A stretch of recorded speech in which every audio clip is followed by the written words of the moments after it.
satu ikatan ya perjanjian yang dilakukan oleh Yosua dan orang-orang Gibeon ini. Di sini tadi saya sudah katakan bahwa jangan biarkan perjanjian yang kita bangun, kita buat tanpa kita berpikir terlebih dahulu, ya. Karena pada waktu kita tidak berpikir terlebih dahulu, selesai kita mengadakan perjanjian, tapi perjanjian yang kita buat itu menghancurkan hidup kita, maka kita akan menjadi orang-orang yang paling menyesal. Ya. Di sini dikatakan begini.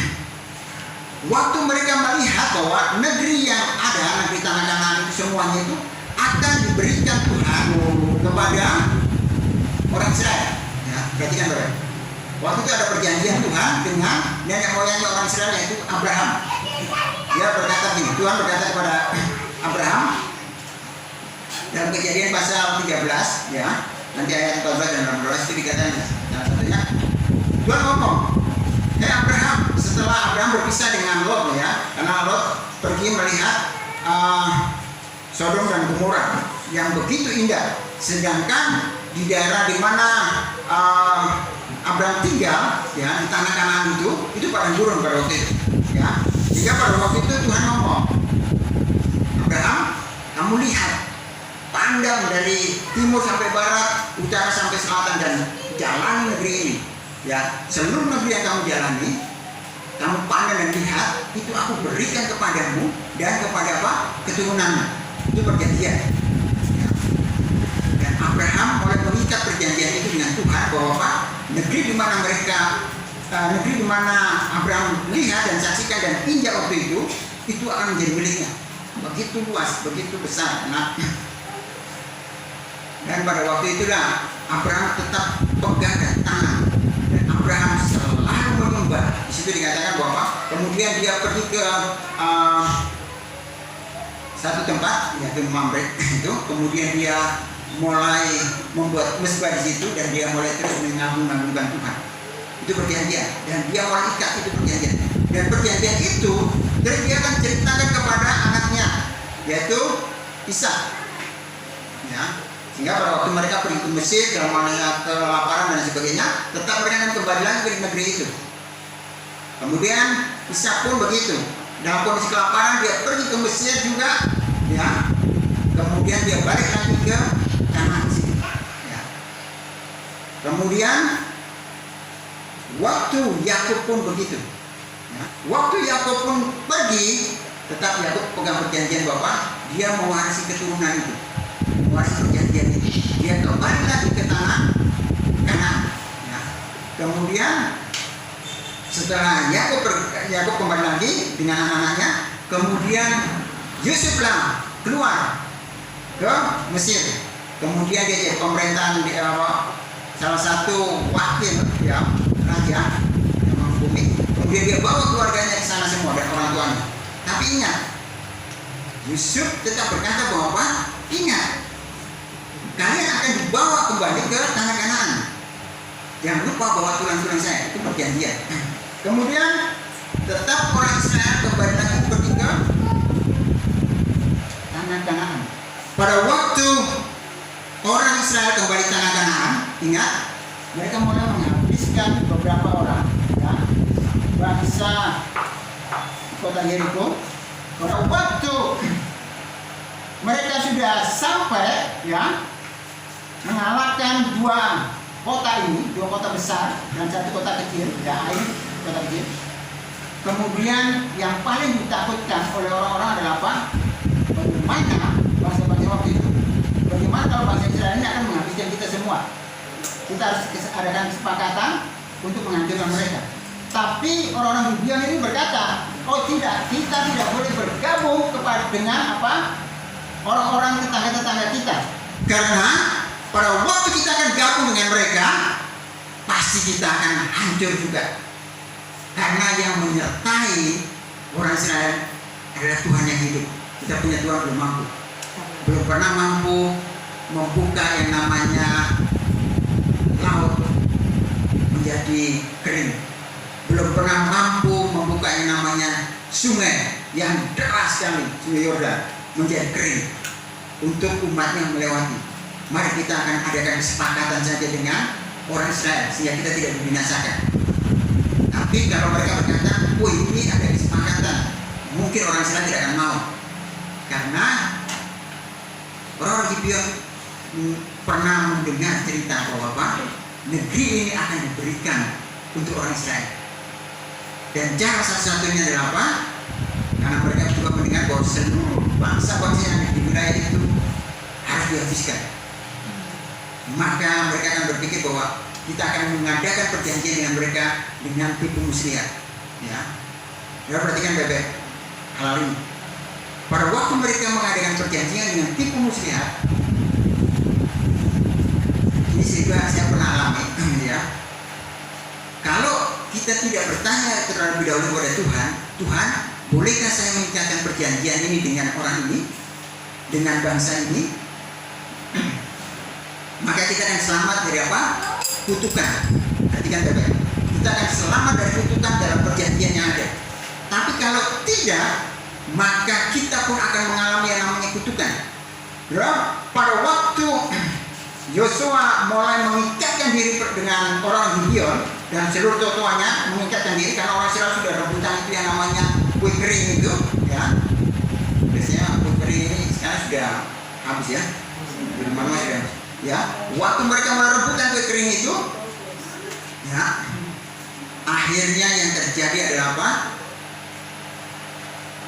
Mereka akan terikat dengan orang Gibeon, sehingga di situ dikatakan, memang tidak tertulis ya, tapi dalam perjanjian itu, kamulah adalah saudaraku dan akulah saudaramu. Apabila kamu dalam kesusahan, aku pun akan turut membantu kamu. Tapi kalau kami dalam kesusahan, kamu pun turut membantu kami.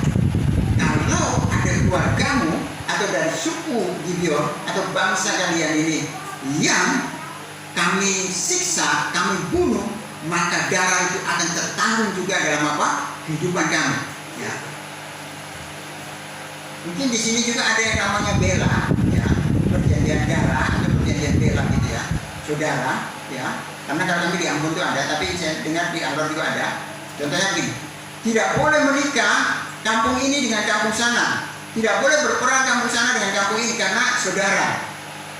Baik itu beda aliran, beda suku, beda agama dan sebagainya, ya. Itu tidak boleh karena ada satu perjanjian, dan tidak boleh mengadakan pernikahan antara suku ini atau kampung ini dengan kampung itu. Itu perjanjian, ya. Sehingga pada waktu melanggar perjanjian itu, maka akan menjadi kutuk dalam kehidupan orang itu, ya. Maka akan menjadi bencana dalam kehidupan orang itu. Tapi kalau ada orang lain yang mau menyerang, maka keluarga itu, suku itu, bangsa itu akan menolong, ya, keluarganya, saudaranya, orang yang mengadakan perjanjian. Dan saudara perhatikan baik-baik, yang kisah Yosua ini, setelah mereka mengadakan perjanjian, 3 hari kemudian, ya, nanti di ayat yang ke-16 itu dikatakan, dalam beberapa waktu, selama 3 hari kemudian, mereka waktu jalan-jalan, mereka mulai melihat dia, mereka dapat loh, itu kan orang-orang yang kemarin datang mengadakan perjanjian, katanya orang jauh, tapi tidak tahunya orang dekat, dan membawa petaka untuk mereka. Mereka mulai mengamuk kepada Yosua, bagaimana ini dan para penentu, kalian sudah mengadakan perjanjian, akhirnya kita tidak bisa lagi merebut tanah mereka. Contohnya begini, pada waktu saudara mulai mengadakan perjanjian dengan seseorang, ya, kemudian tanpa saudara sadari, orang itu mungkin mau menghancurkan saudara, tapi atau mau menyusahkan saudara nanti di kemudian hari, tapi karena pada waktu itu saudara sudah mengadakan perjanjian, saudara tidak akan pernah bisa lagi untuk mengusik orang itu. Karena pada waktu saudara mengusik atau mengusir atau mau buat segala sesuatunya, maka akan membawa malapetaka dalam kehidupan saudara. Bukan hanya untuk kehidupan kita, tapi anak cucu kita pun akan mengalami itu, ya. Sehingga pada waktu itu Yosua ngomong sama orang Gibeon, mari kalian di sini. Kalian bilang kalian orang jauh, tidak tahunya kalian orang di sekitar kami. Padahal Tuhan sudah bilang negeri ini semua akan kami berikan kepada kami, ya. Tuhan sudah berikan ini kepada kami, sehingga kalian pun harusnya dibinasakan. Tapi kalian mau begini, dari orang-orang itu berkata, kami sudah tahu itu. kami sudah tahu perjanjian itu, Tuhan memberikan negeri ini untuk kalian. Dan ini yang paling kami takutkan, karena Tuhan kalian adalah Tuhan yang hidup. Sehingga kalau kami melawan kalian, maka kami akan apa? Kami akan binasa. Dengan cara apa? Kami harus mengadakan perjanjian, itulah kami bisa selamat. Wah, kalian model begini ini tidak baik. Ya, sekalipun tidak baik, tidak mungkin dipukul, karena perjanjian kalau pukul berarti akan bencana. Kalau gitu kalian harus apa? Jadi budak saja. Dan mereka berkata, sekalipun kami jadi budak, itu tidak masalah. Ya. Yang penting kami hidup. Dan akhirnya kita katakan orang-orang Gibeon dijadikan budak untuk melayani di rumah Tuhan. Contohnya untuk apa? Di rumah Tuhan butuh kayu, mereka yang siapkan kayu. Di rumah Tuhan butuh air, mereka yang siapkan air. Ya, mereka pukul air. Ya, dan itu yang terjadi. Dan akhirnya kehidupan mereka pun tetap di bawah naungan orang Israel. Berapa perhatian Bapak? Dampak yang selanjutnya adalah apa? Yang tadi saya sudah katakan, waktu orang Gibeon dalam pemeliharaan Tuhan, mereka tetap hidup bersama orang Israel. Ingat, dalam masa perjalanan waktu yang ada, setelah Yosua kemudian nabi-nabi yang lain, imam-imam yang lain atau hakim-hakim yang lain, ya, pemerintah, kemudian masuklah salah satu raja Israel, yaitu Saul. Pada masa pemerintahan Saul, dia berpikir begini, kayaknya orang-orang ini mengganggu. Mereka ini mengganggu. Orang-orang Gibeon ini terlalu mengganggu. Lebih baik, sedangkan kami punya penduduk Israel, rumahnya dalam satu rumah ada 3 keluarga. Ya. Dalam satu rumah ada 2 keluarga. Repot kita. Dalam sensus penduduk mereka akan dapat bahwa wah, ini akan repot. Untuk itu kita harus apa? Usir orang Gibeon ini, bantai mereka, sehingga tanah-tanah mereka itu akan menjadi milik daripada umat pilihan Tuhan. Ya. Dan akhirnya mereka masa pemerintahan Saul itu membunuh orang-orang Gibeon. Waktu mereka mulai membunuh orang Gibeon, itu belum dampak, saudara. Saudara perhatikan baik-baik. Belum ada dampak apapun, ya, karena programnya Saul untuk apa? Memperluas daerahnya orang Israel, sehingga yang punya satu rumah itu 2 keluarga, satu rumah 3 keluarga itu bisa dipisah. Oh, kamu punya rumah sendiri, saya buatkan rumah murah. Ya, di wilayah ini, di tempatnya orang Gibeon yang sudah kami bunuh. Ya, kalian nanti buat rumah di sebelah sana, kalian sebelah sini. Dan itu yang terjadi dalam kehidupan daripada pemerintahan Saul. Dan saudara perhatikan baik-baik, dampaknya adalah apa? Masa pemerintahan Daud, ya, setelah Saul mati, kemudian Daud memerintah. Yang terjadi adalah apa? Masa pemerintahan Daud terjadi malapetaka, terjadinya namanya kekeringan, terjadinya namanya kelaparan.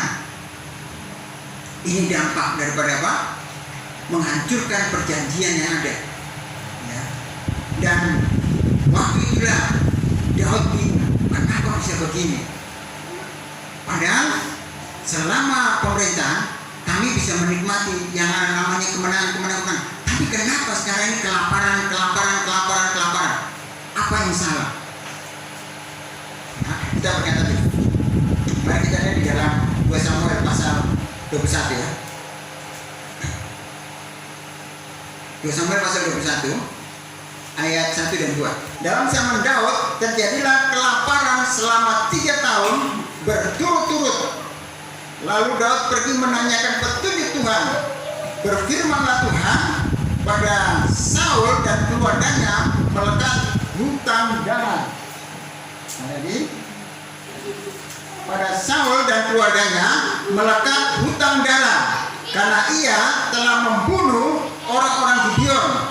Lalu raja memanggil orang Gibeon dan berkata kepada mereka, orang-orang Gibeon itu tidak termasuk orang Israel, tetapi termasuk sisa-sisa orang Amori, dan walaupun orang Israel telah bersumpah kepada mereka, Saul berikhtiar membasmi mereka dalam kegiatannya untuk kepentingan orang Israel dan Yehuda.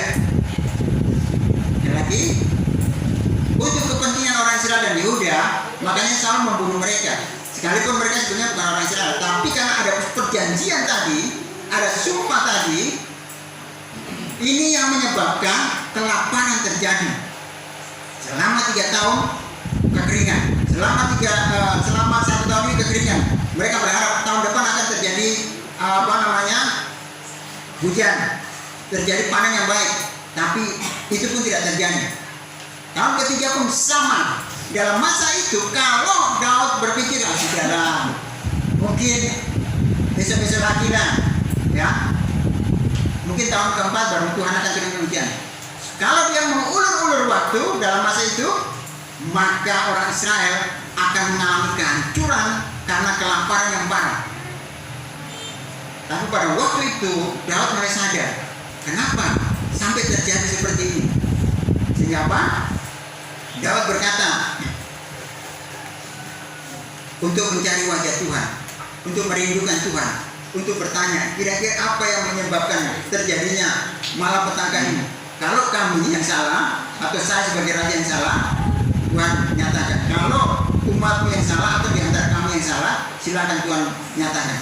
Dan pada waktu itulah Tuhan berkata bahwa zaman Saul, dia membantai orang-orang Gibeon.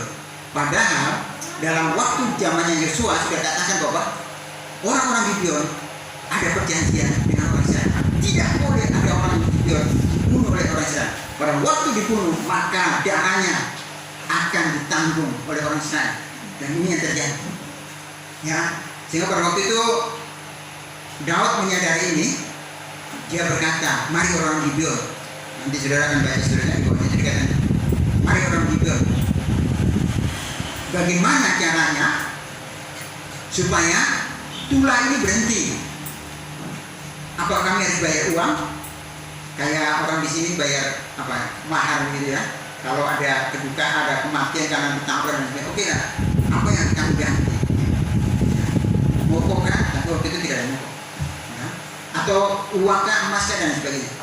Tapi orang Gibeon berkata bahwa bukan soal harta dan sebagainya, tapi ini soal karena nyawa dan soal penghinaan. Padahal kamu tahu nenek moyang kita sudah ada perjanjian. Kalau begitu, darah dan darah, nyawa dan nyawa. Berikan 7 orang anak daripada keturunan Saul. Jadi ini yang membawa Daud kebingungan. Kenapa?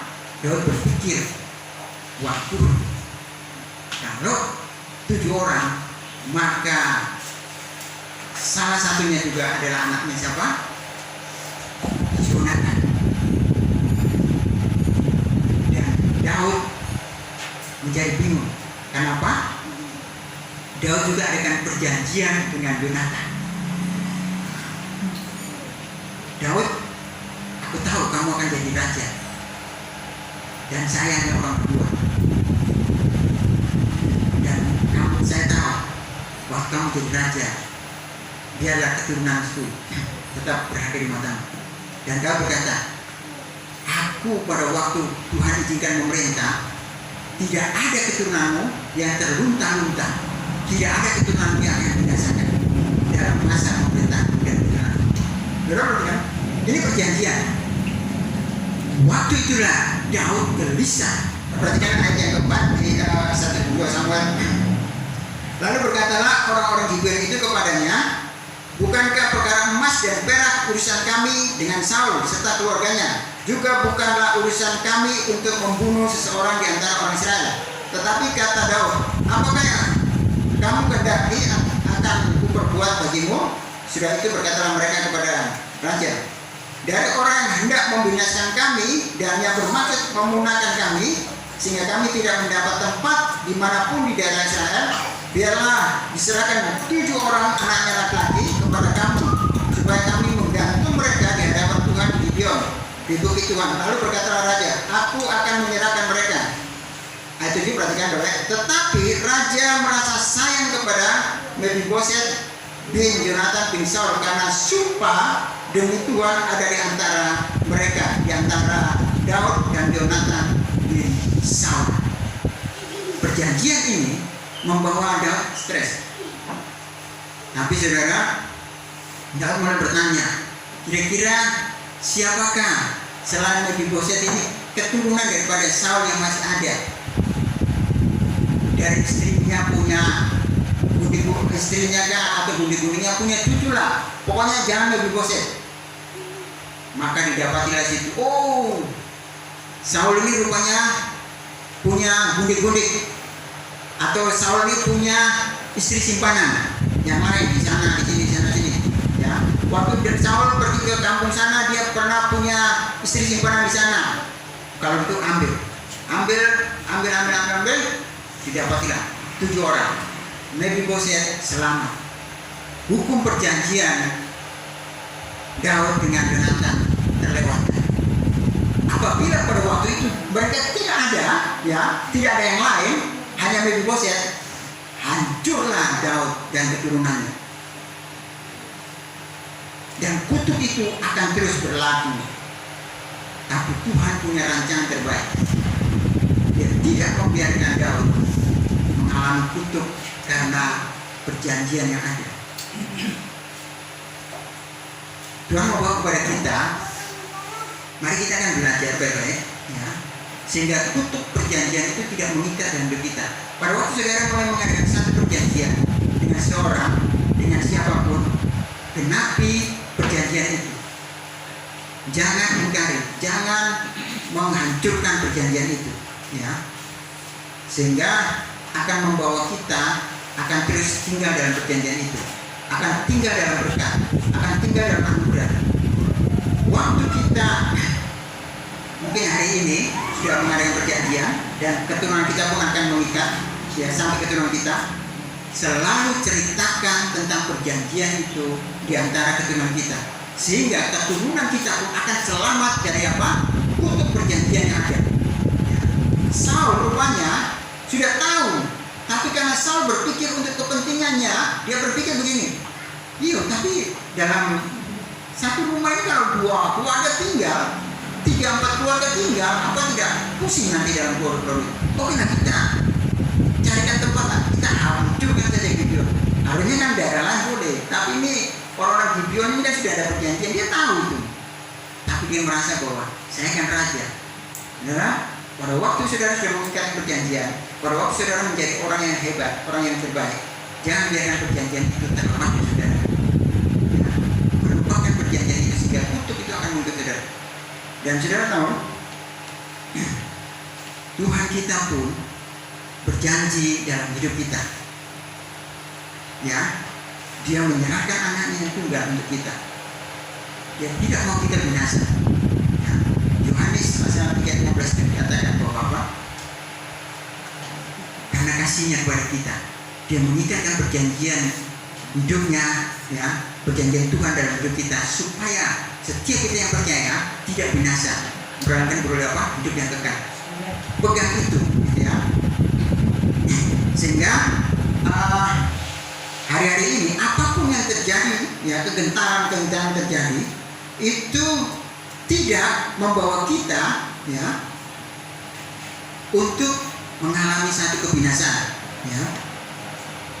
Tidak membawa kita untuk mengalami satu kehancuran. 1 Yohanes pasal 3 ayat 11. Demikianlah kita ketahui kasih Kristus, yaitu bahwa Ia telah menyerahkan nyawanya untuk kita. Jadi kita pun wajib menyerahkan nyawa kita untuk saudara-saudara kita. Ini perjanjian, saudara. Perjanjian Tuhan bahwa waktu saya menyelamatkan kamu, waktu saya mengorbankan kehidupanku untukmu, kamu juga ada apa? mengikatkan perjanjian untuk kamu juga harus apa? Rela menjadi berkat, rela menyelamatkan, rela memberikan nyawa kalian untuk saudara kalian. Ya, sehingga keselamatan itu akan terjadi di mana-mana. Ya, karena hari-hari ini saudara, semua orang dalam kondisi kegentingan, kebingungan, ya, kondisi tidak menentu, ya.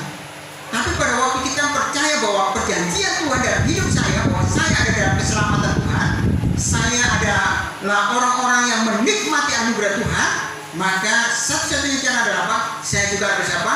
Menyelamatkan setiap orang yang perlu menikmati kemurahan Tuhan juga. Ya. Ini tanggung jawabnya kita. Sehingga perjanjian ini akan membawa kita menikmati anugerah yang lebih. Sehingga pada waktu kita tahu bahwa keselamatan sudah ada dalam hidup kita pun bisa menyelamatkan yang lain. Dan ini yang dilakukan oleh Daud. Daud, waktu orang Gibeon itu mengatakan bukan perkara perjanjian tapi perkara nyawa. Ya, oke, kalau itu berikan 7. Perjanjian Daud adalah apa? Dia harus tetap menyelamatkan siapa? Mephiboset. Ya, dan Tuhan memberikan perjanjiannya. Aku menyelamatkan kamu. Tanggung jawabmu adalah apa? Kita akan ikat perjanjian. Kamu percaya, kamu diselamatkan. Sekarang tugasmu adalah apa? Selamatkanlah yang lain. Ya. Dan kita akan mau melihat bahwa akan terjadi lawatan Tuhan yang luar biasa. Akan terjadi anugerah yang luar biasa. Tapi kalau kita tidak mampu mengerjakan ini, ya, nanti kita pun tidak menikmati perjanjian yang lebih lagi yang Tuhan akan berikan dalam hidup kita. Ya. Tapi kuduskan dalam hidup kita hari-hari ini orang lagi bingung, orang lagi stres, ya, takut nyawanya diambil, takut nyawanya melayang-layang, takut nyawanya nanti mengalami dan lain sebagainya, gitu ya. Kondisi keadaan yang ada ini, gitu ya. Tapi sekali lagi saya mau bawa kepada kita yang ada di sini, waktu saudara sudah terikat dalam perjanjian dengan Tuhan, ya, melalui tubuh dan darahnya, mari kita akan nyatakan lagi kepada yang lain. Percaya, maka engkau akan menikmati kemurahan Tuhan. Percaya, engkau akan menikmati keselamatan. Karena kalau tidak, maka kau ragu, kau orang Kristen tapi ragu untuk percaya kepada Tuhan. Pada waktu badai ini terjadi, kamu tidak menikmati sesuatu yang luar biasa. Ya, sudah perhatikan baik-baik. Awal tahun ini betul-betul mengerikan untuk bangsa kita. Banjir di mana-mana. Ya. Pesawat jatuh. Ya. Gempa bumi di wilayahnya tempatnya Ibu Moji dulu tinggal. Syukur beliau sudah ada di sini, jadi masih lumayan. Tidak menikmati gempa bumi yang kedua, karena dengan kekuatan besar 6, lagi, dan itu membuat hampir Sulawesi Tengah masuk sampai Sulawesi Selatan sebagian itu mengalami goncangan yang luar biasa. Ya. Tapi bagi kita yang percaya, perjanjian Tuhan ada dalam hidup kita. Tuhan melindungi dan menyelamatkan kita.